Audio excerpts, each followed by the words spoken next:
வீட்டுக்கு கொஞ்சம் திங்ஸ் வாங்கணும்னு சொல்லி கடைக்கு கிளம்பி போயிட்டோம். இந்த கடை வந்து ஒரு ஹோல்சேல் கடை. இந்த கடையில் எல்லாமே இருக்கும். பிளாஸ்டிக் ஐட்டம் ப்ளஸ் சில்வர் பொருள், வீட்டுக்கு தேவையான எல்லா ஜாமான்களுமே இருக்கும்.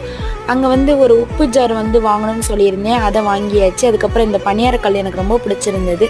அப்புறம் பஜ்ஜி சீவிர இந்த கட்டை, அதை இதில் வச்சு வாழைக்காவை நல்லா சீவாங்க, பஜ்ஜி போடுற இடத்துல பார்த்துருக்கேன். அப்புறம் எல்லாமே திங்ஸ் எல்லாமே வாங்கியாச்சு. ப்ரைஸுமே வந்து ரீசனபிளாக தான் இருந்தது. மற்ற கடையை கம்பேர் பண்ணும்போது ஒரு ஒரு 5 ரூபா ஒரு டிஃப்ரெண்ட்டாக தான் இருக்கும். நம்ம வந்து என்ன சொல்கிறது, அதாவது கம்மியாகவும் இருக்கணும் ப்ளஸ் ஒர்த்தாகவும் இருக்கணும்னு சொல்லி தான் நம்ம வாங்குவோம். எனக்கு இது வந்து ஒர்த்தான பிளேஸ் தான் இந்த இடம்.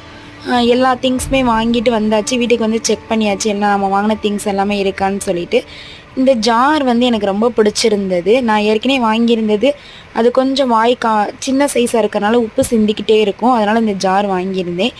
யாருக்கெல்லாம் இந்த மாதிரி வீட்டுக்கு தேவையான திங்ஸ் வாங்கும்போது விலை கம்மியாக இருக்கும்போது ரொம்ப ஹாப்பியாக இருக்கும். லைக் பண்ணுங்கள்.